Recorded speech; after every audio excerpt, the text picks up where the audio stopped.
So obviously Team USA lost a game in the 3v3 basketball. And a lot of people are really, really annoyed with this team.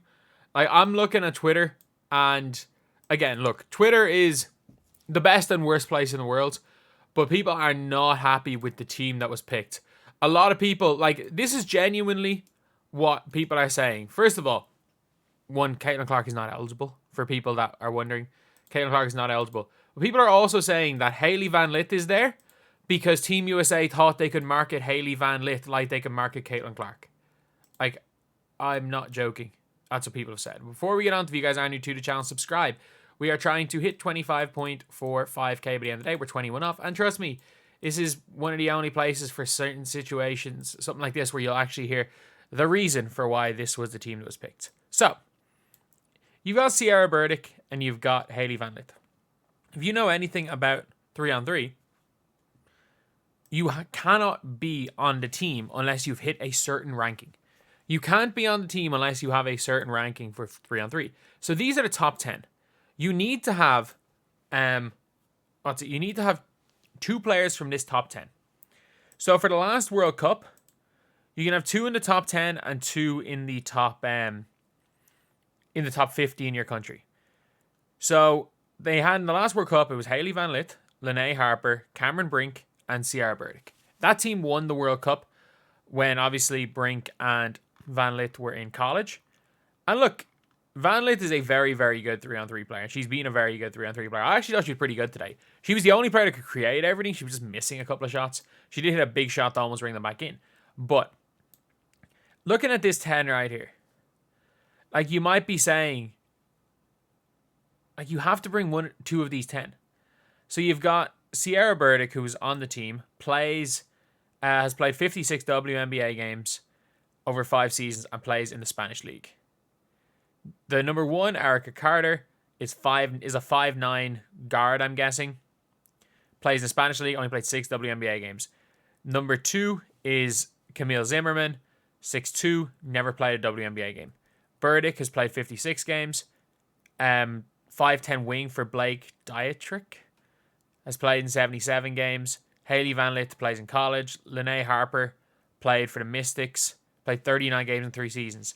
And then either Cameron Brink, MVP of the 2023 World Cup. They obviously lost Cameron Brink. But you have to bring 2 of these 10 players. And that's why, for Team USA, it would have been a lot better, say, if... because they brought 3 of their top 10. If, for example, Ryan Howard was injured, it would have been better than, say, Cameron Brink getting injured. Because with Cameron Brink getting injured, it meant that you could not replace Hailey Van Lith or Sierra Burdick. They were guarantees to be on the team. And, like, look, it's because none of the top players got into the top 10 of the rankings. It's as simple as that. It is as simple as that. The players were not that up for playing 3-on-3 and they did not get in the top 10 ranks. I don't know what the situation was with the Olympics in 2021. I would assume because of the fact that there was a pandemic that the 3-on-3 rankings didn't really come into account. But, like, last Olympics, they sent Dolson, Jackie Young, Alicia Gray, and Kelsey Plum. And the worst part is I feel so bad for Katie Lou. Katie Lou was on the team and she got COVID. So Katie Lou Samuelson was on the team. So we all know when Cameron Brink got injured. And as far as I'm aware, players that were in the running for taking Derek Hamby's spot. So obviously she was the replacement. So Hamby was the replacement on that team. And I think it was more so than anything because of how she started the WNBA year. I don't think she's a particularly great 3-on-3 player.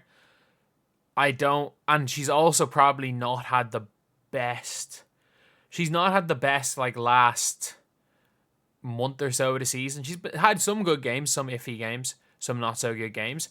And then she was obviously horrible in the All-Star game. I didn't think she was good on the All-Star Friday. Today, Ryan Howard just shot them out of the game. But, like, look, Ryan Howard is their best player. Without question, Ryan Howard is the best player on this USA team. Like, the only reason they didn't lose to the kids at All-Star Weekend was because Ryan Howard literally won by herself. But would this team be stronger with Cameron Brink in there? I think if you're looking what they should have announced, I don't think initially it should have been announced that Sierra Burdick and Hailey Van Lith should have been on the team. I don't think you should have brought both of them. Like, I think Kelsey Mitchell was in consideration, and I would still have brought Katie Lou Samuelson over Burdick. I would have brought Lexi Hull over her as well. Initially, when Cameron Brink was still in the pool for the top 10, but it does really limit your options, because for Burdick and Hailey Van Lith, a lot of people are upset about that. Who else could you have brought? I'm not gonna lie, I don't know who any of these players are. Like a Seton Hall college player, someone who plays in Slovakia, Lene Harper, who was in the World Cup team. I don't know who these players are. So I don't know why people are complaining too much about like these two players when the rules state you have to have two players in your top 10. Basically, the rules are there so that teams don't just, for example, if you're the United States, again, I don't understand why the rules are like this, by the way, for the Olympics. I think it's just so that teams don't just bring their 5-on-5 players. Our teams don't bring players that didn't qualify for them. I don't know. I don't know why the rules are like they are, but the rules are like they are. So maybe, like, you can have some logic that the whole thing, having a bunch of switchable players is more important. And I do think Van Lith being on that team, I do think she was kind of, with the way that they were running that pick and roll, they were abusing the fact USA couldn't switch and getting Van Lith just calling big players inside. Like, Germany did a really good job of that, and I think they're very susceptible to being caught out with just constant switching. That's like, all you have to do is just run constant handoffs, constant pick and rolls against this team, and you are susceptible to scoring on them because their communication's not good. They haven't played as much as these other teams, and they do have a mismatch on the floor at most times. Like, I've seen it myself in 3-on-3. Like, for our national team, we've sent a point guard who is like an outstanding point guard, like best player, probably has been the best player on our national team the last 5 years. But it was just a situation where it was like, unless you are the best player and you're cooking, like we lost to an Azerbaijan team because they were just able to force switches, and we really struggled with it. This was like a couple of years back. But they also had Jordan Davis, who just cooked. So if you've got a point guard that's going to absolutely cook, it's fine.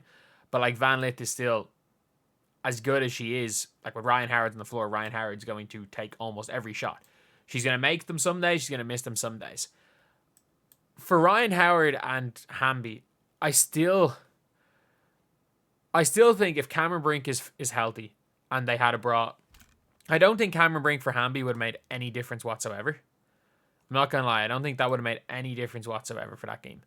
But I do think if you brought Ryan Howard, even if you have Van Lith, but it'd probably keep Burdick, if you're going to bring Hamby, if Cameron Brink was there, and you had Cam Brink, Ryan Howard, Burdick, and Lexi Hull, I think that should have probably been the first team, especially with the fact that Lexi Hull absolutely balled out in the 3-on-3 last summer.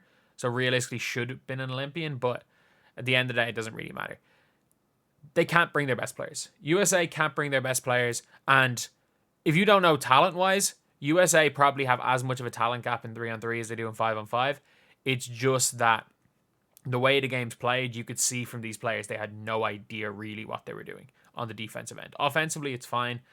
But they are heavily reliant on the creation of... They're heavily reliant on Ryan Howard making shots. I think Van Lith was fine. Like, Van Lith, that's what you're going to get from Van Lith. Some decent creation. I think she made a 3. She made a nice drive. She's going to be a solid player. But the team goes where, like, Ryan Howard's going to have to dominate for this team to win. And I don't know. It could happen. Could very well happen. It might not. At the end of the day, who really cares? It's 3-on-3.